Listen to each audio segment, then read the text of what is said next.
God damn it, Canon. Damn, this year has got very interesting.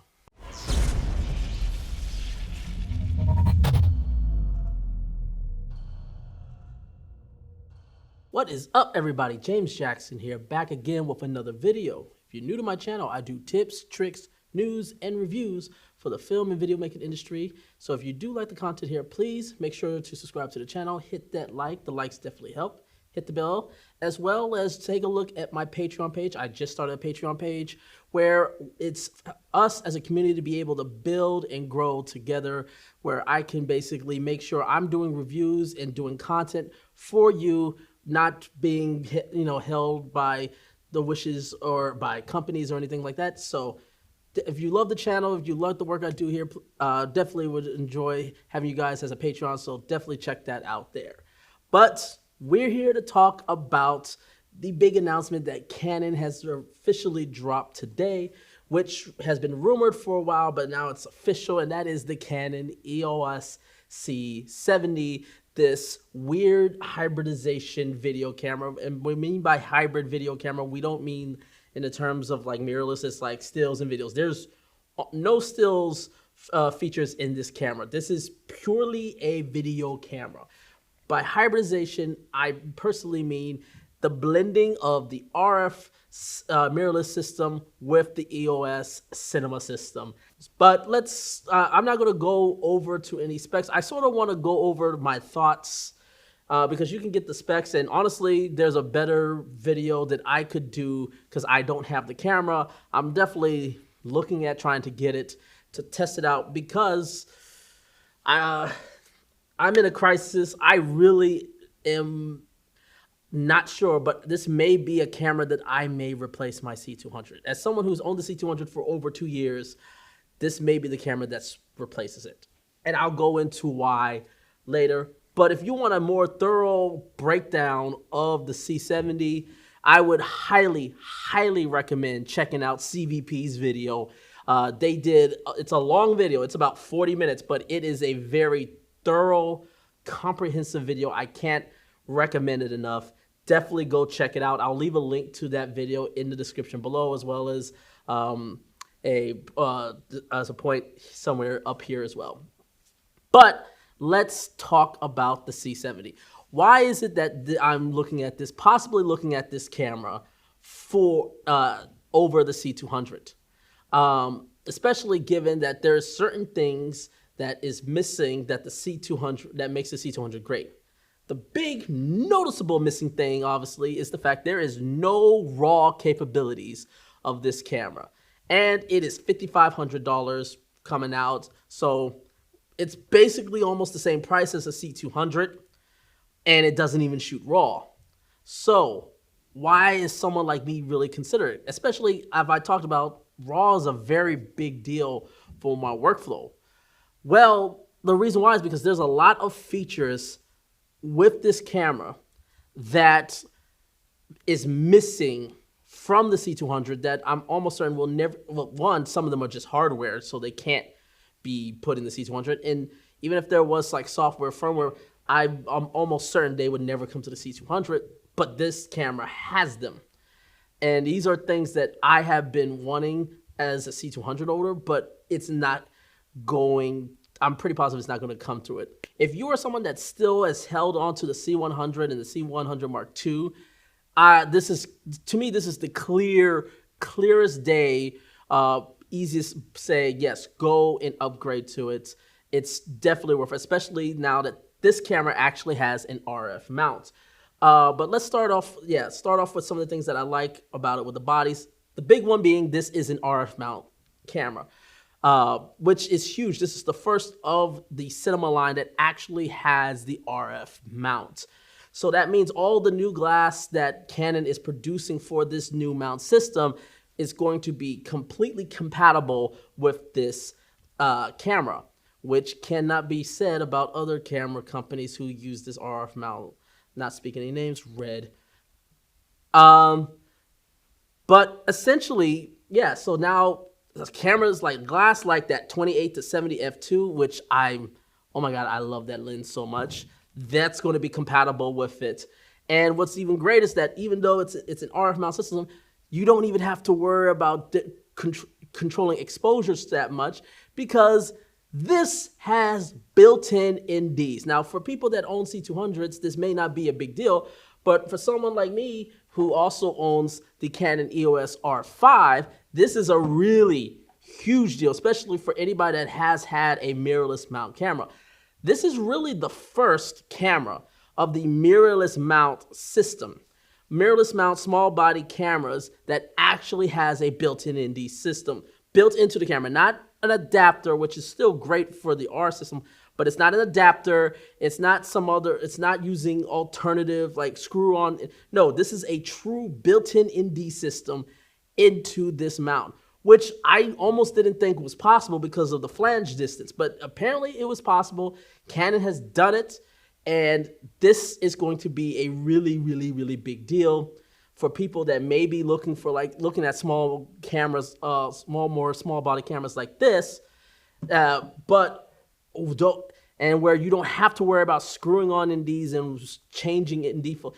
Everything is already there, and also because it's built by Canon, you don't have to worry about color shifting and losing that much quality from your glass. So what your glass is supposed to produce is pretty much what you're going to get with this camera.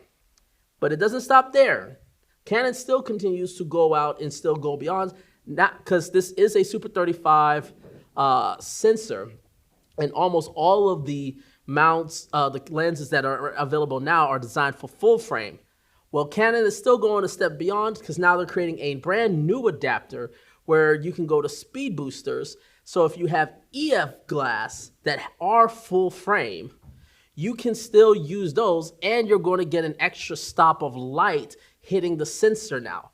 And I want to give a big shout out to one of my subscribers, Alexander. They brought this up in my live stream chat of the watch party. By the way, thank you for everybody who joined me there. But they brought up an excellent point, where it's now a lens like the 24-105 f4 EF lens. It now becomes an f2.8 lens with this camera.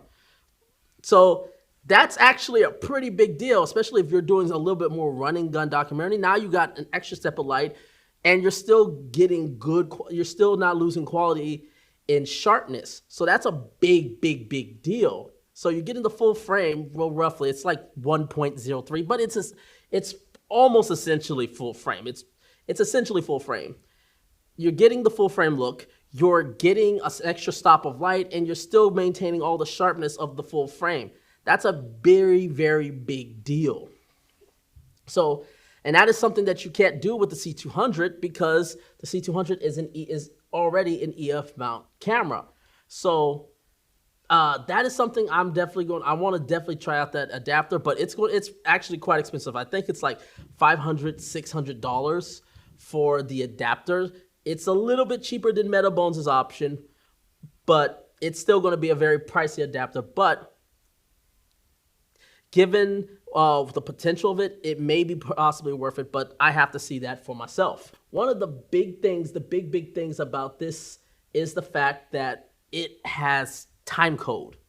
It has a where you can send in timecode, which is very, very critical. And some people, it may not be a big deal. For big productions or like film productions, it's still a very big deal. And the reason why is because it's a very strict requirement for Netflix if you're trying to get an Netflix approved camera. So with all the things that it has, including the recording options, which we will get to in a minute, but including also now that it has a time code, I would be shocked if this camera does not get on the Netflix approved list. I would be very, very shocked by it, simply because it has almost everything that is already on another Netflix approved camera, like the C300 Mark II, as well as the time codes, and it has features just like the S1H, which is a Netflix approved camera. So if you're looking for something that you may want to be able to have that can be taken as a Netflix approved camera, I don't see why this would not be the case. But it's also certain exposure tools that I have been craving for. Yes, we have waveform, which I do love the waveform. I'm actually using the waveform now as I'm looking at the C200, but it's also now adding false color, which if you're someone that owns the C300 Mark III or the C500 Mark II, this is not a big deal. Someone who also owns the Blackmagic Pocket Cinema camera, 6K, it's all false color, it's all there. I absolutely love false color. It's my favorite exposure tool, and it's in this camera. It's not in the C200, but it is in this camera. So that's a very, very big deal. It's also taking in some things that is from the RF system, particularly the R5 and the R6, which is that with Zebras, it's having a dual exposure mode, which means you can, what's cool about it is you can expose one for like your skin tones, and then you can expose another for your highlights. So right there is definitely an additional help in including the features of false color. The other thing that's a big thing for me is the fact that this thing allows you to input customizable LUTs. This is something you can't do on the C200, and it bothers me a lot, the fact that I can't do that I can't input my own personalized LUTs to this camera, but you can do it with the C70. So another big win for me in terms of the C70 over the C200. But now let's get into the recording options, because this is really the big thing. For anybody that has owned the Canon C200, you guys know that the big thing about the C200 is the lack of 10-bit. And I talked about it during my live stream, is that this was, anybody that was actually following it when it was first announced, this was kind of expected because Canon pretty much flat out said they did not intend this to be a broadcast camera. Canon always intended this to be sort of more of an online content delivery camera, or as well as doing short form content, whether it's for short films, music videos, etc., etc. So that's what the C200 was always designed to be. This camera has 10-bit into it. So this camera is designed for broadcast. There is, however, some limitations because it also has SD cards. It's using two dual SD cards, which personally I kind of was hoping they would do CF Express, but I totally get it. They're trying to treat this as an entry level into the cinema line, and that makes sense. Because that would be breathing too much into the C300 Mark III's territory. So I totally get it. And I think for the most part, I think a lot of people will be okay with that because SD cards are widely available. But it also needs to be pointed out that if you want to shoot in the highest quality possible, you will need to shoot in V90. So 4K all-I, you will need to shoot V90. 4K 120, you will need to shoot V90 cards. So if you don't have V90 cards, I would definitely tell you to invest in them, which, by the way, they're probably almost as expensive as CFast 2.0 cards for the most part. But they're definitely worth the investment, especially if this is a camera you're seriously looking at. Now, let's get into the recording options. So this camera can shoot 4K up to 120 frames per second, but there's a lot of buts throughout this. So in terms of 10-bit 422 all-I, you can only do that up to 30 frames per second in 4K. You can do it up to 60 frames per second in 2K and full HD. But in terms of 4K, you can only do it up to 30 frames per second. Now there is a long GOP version which you can do up to 60 frames per second or up to 120 frames per second if you're using the slow fast motion. And in terms of codecs, it's using XF AVC, which that was the thing I was nervous. I didn't think they would actually do because it was SD cards, but there is actually XF AVC, which is amazing because HEVC or H.265 is really a pain in the butt to deal with. especially with most modern technology computers, unless you have a computer that's coming out like this year with like the super spec'd out, and even then it's still a hard codec to deal with. Now over time, do I think that that is going to be it's going to be levied and it's going to be easier to work with? Yes, of course, I do believe that. But currently it is a very difficult codec, which to the point where I would actually just transcode it or even record externally to like an Atomos recorder and just shoot ProRes, and just deal with that's a much better option, which you can do with this because this does have a full-size HDMI, so you can record externally to ProRes up to 60 frames per second. But it does still record 4K 120 frames per second using the full sensor readout, and through all these modes you can still get dual pixel autofocus. And one of the first of the cinema line of cameras, this actually allows you to record audio in 4K 120. Now, again, there's a little bit of a but. It's not baked into the video file itself. Instead, what you get is a separate video file, a separate audio file that you will have on your SD cards that you can then sync up later in post or be used in post. But hey, that's still an option, and I would rather take that anytime. So I think that's a great thing. But they also have HEVC as well, both 10-bit 422, and then you got H.264 with 8-bit 420, and then there's even a 10-bit 420 H.265 as well. So you got a good variety of codecs, but in terms of like the ones that is going to be like the high-end professional ones, it's really 4K 30, and then you got the long ops with 4K 60 and 4K 120. So this camera is very, very, very similar to the S1H from Panasonic, and I think this is going to be a camera that's going to be heavily compared to the S1H a lot, and even the A7S III.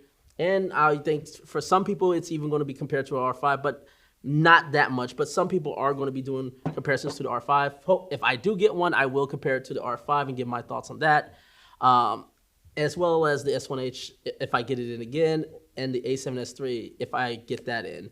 If this is stuff you do want to see, definitely go over to the Patreon page and help contribute, because it's that money that also helps me make sure that I can get the cameras in to show you comparisons. So, because I definitely want to help build a community there. So again, check the Patreon page out. But the cool thing is, because it has that DGO sensor, it is now able to use profiles like C-Log2, which were not accessible in the C200 unless you shot RAW. But now you can actually shoot it directly in the camera. Not only can you shoot it in the camera, you can actually monitor it in camera, which even in the C200, you can't do that. If you basically can only monitor in C-Log3 and just sort of basically have to remember how does the exposure change when you take the RAW files in the post and basically make sure that nothing is clipped. So that's a big, so to me, that's a big deal that I can now use and monitor C-Log2 in this camera. So, and then of course it's got other recording options, including HDR profiles like PQ and HLG. And then you got 709, but it has the YDR, which has been, part of the cinema line since the beginning. But I still hold, like, if you want a 709 picture profile that is like ready to go, I can't think of a better ready to go Rec 709 profile than YDR. YDR is one of the best I've ever seen. So if you need something that has quick turnarounds, you just need to do it, or you're just filming and just heading the files off and you don't have to worry about people grading, YDR is still, to me, the best of the bunch. And the fact that it's in the camera speaks volumes. So this gives us to the price, which is $5,500, which is, again, roughly the same price as a full-fledged out C200 bought new. So, which again brings me to, as a C200 owner, one of my thoughts, and I really am conflicted because so many features that I have been wanting in my C200 is in there. And like I said, false color, the fact that there's time code, the fact that there is, a plethora of recording options, good like XFAVC is a really great codec. The fact that it's there, the fact that I can monitor C-Log 2, the list goes on and on.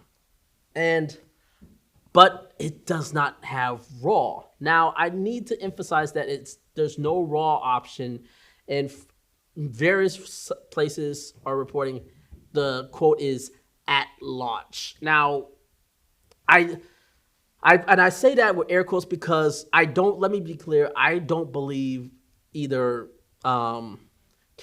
Canon RAW Lite or Canon RAW that's in the R5 is coming to this camera, simply because there's no media that in this camera that can handle those type of data rates. So then what would be the option? Clearly there's only, if RAW was to come to the C70, there really is only two options that can happen. And both are, to me, very possible because we've already seen this in other cinema cameras from Canon.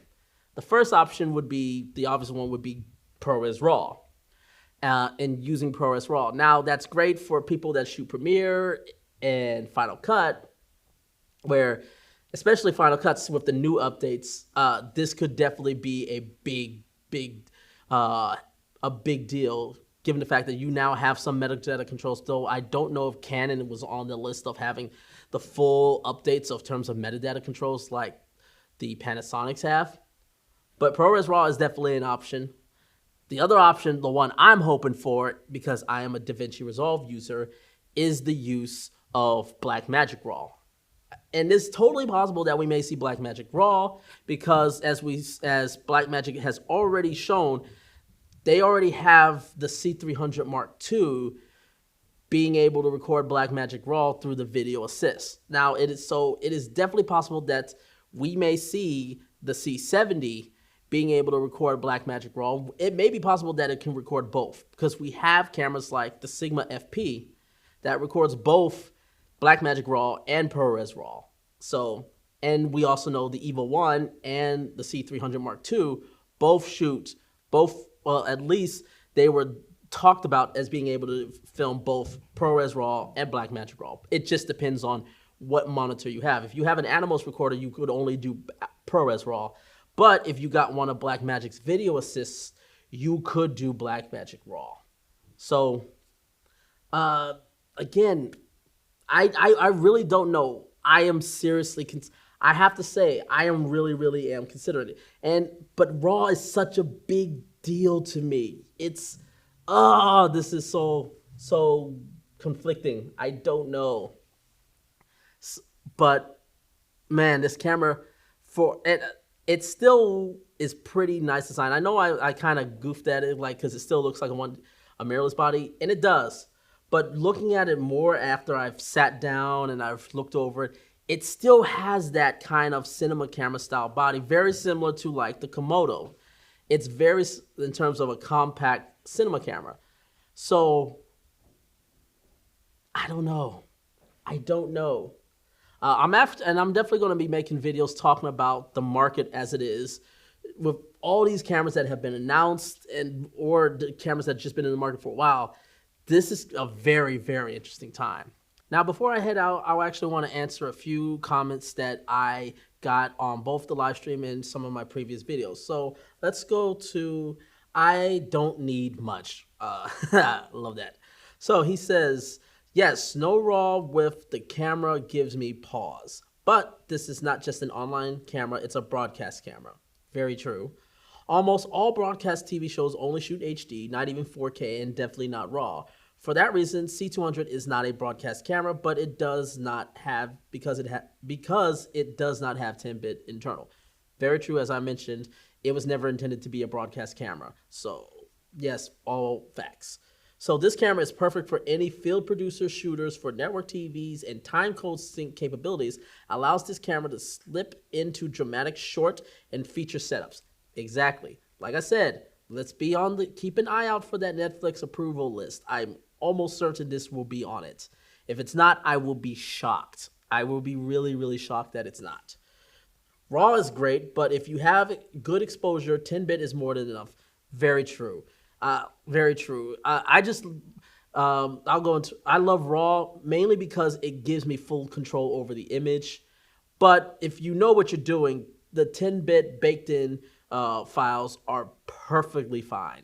And it's actually probably good to have anyway to just continue to learn exposure, right? The Alexa Mini does not record RAW without a license, and it shoots just fine. As I mentioned, that's exactly what I mentioned in my live stream, is that, yes, because somebody asked us, like, well, what type of cinema camera has no RAW? The ARRI Alexa Mini. Unless you buy the RAW recording option, it does not shoot RAW. If you were to just buy the ARRI Alexa Mini, which, by the way, is about anywhere, if you were to get the older version, it was about $40,000. It still runs about $40,000. The newer one, the LF, is anywhere between $60,000+. Those cameras, if you don't buy the RAW license, it does not shoot RAW. It only shoots ProRes, 10-bit. And, it does have 12-bit ProRes 444. I should mention that. My apologies. But yes, it does that as well. So the point I'm trying to make is it's the most famous and most well-renowned camera in Hollywood, in the filmmaking industry. And unless you buy a license, it does not record RAW. So the idea that a cinema camera needs RAW is something that Red really introduced when they came out with their cameras. But really, most cinema cameras up until Red really started pushing the Red Code RAW, most of them didn't shoot RAW. Most of them didn't shoot RAW, at least without some sort of additional features. You could buy the camera, but it wouldn't record RAW. So that was one. Let's see here. Love River Films are great live stream. Thank you very much. I just wanted to say that the C70 is tempting with the RF mount. I absolutely love my C300 Mark III. I have filmed 3 weddings now with it. The image is beautiful and the RAW codec is so awesome to work with, even though it's a large file.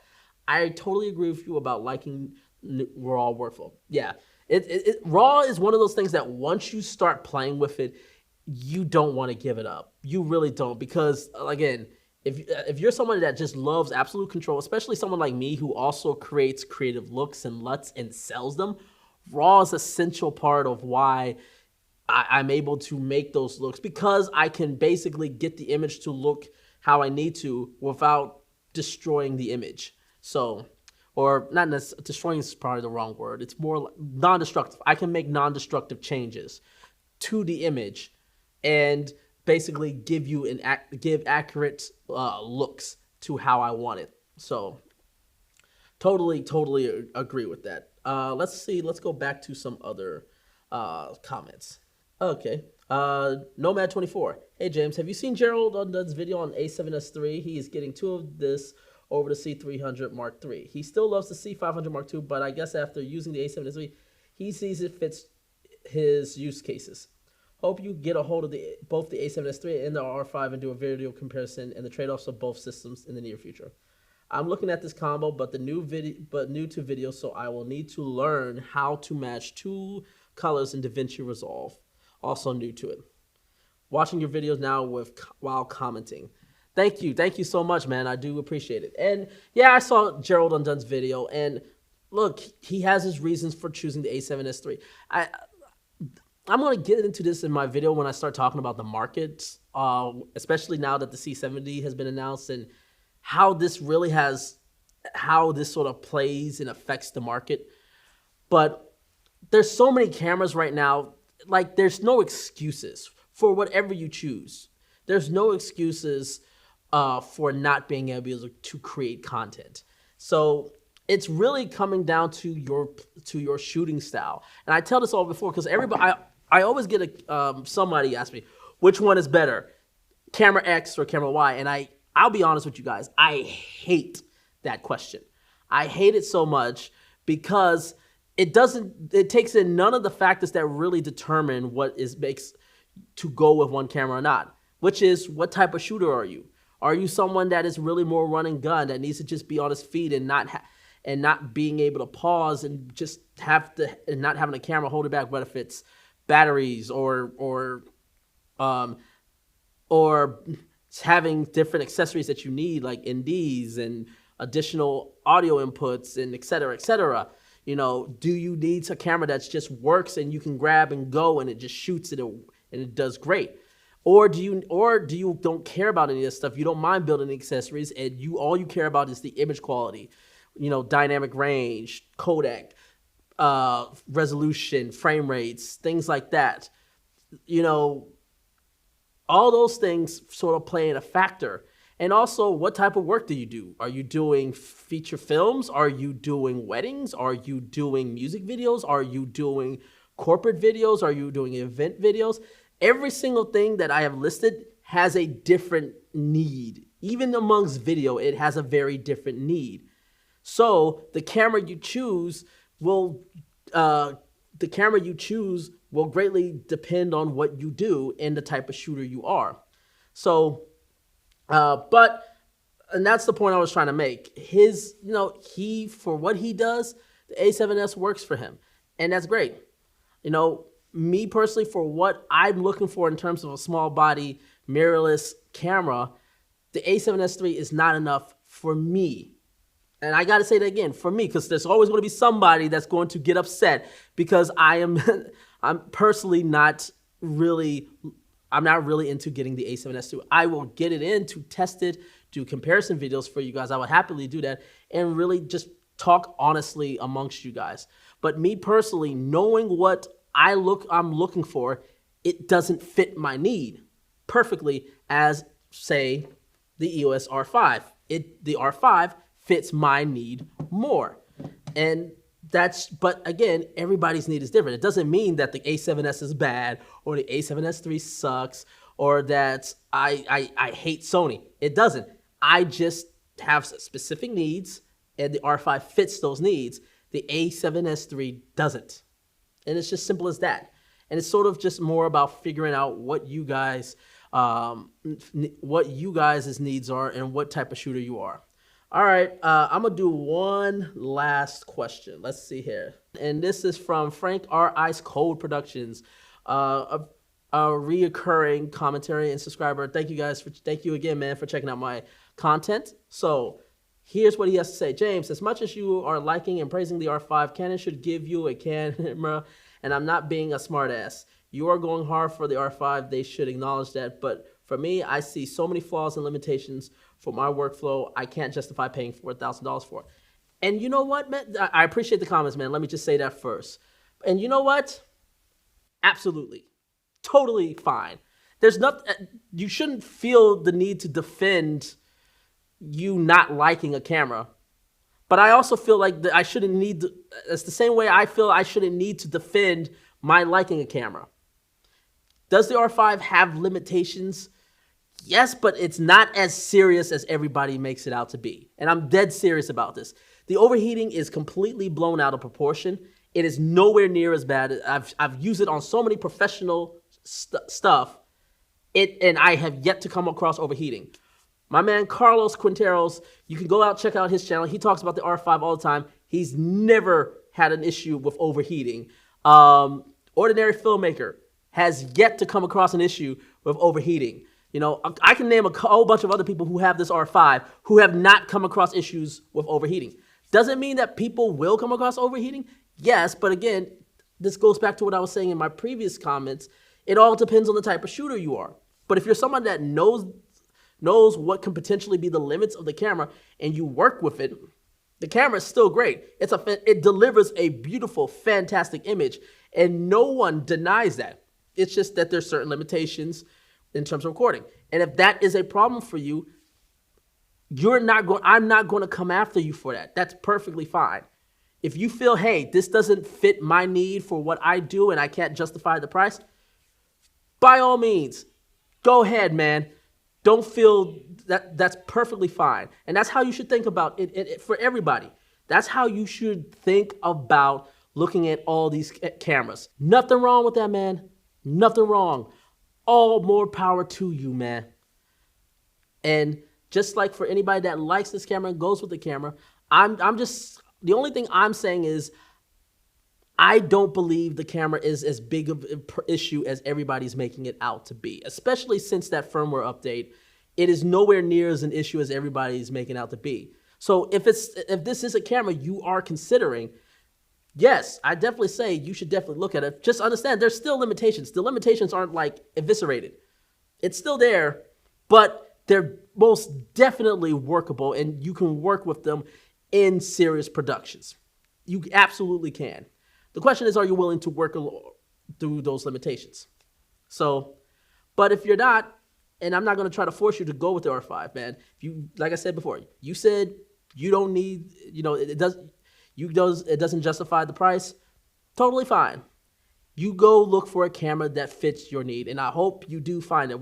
Regardless if it's Canon, Panasonic, Sony, Blackmagic, whatever, Red, doesn't matter. If you find a camera that fits what you are looking for, go for it, man. Because at the end of the day, these are just tools. They're all tools.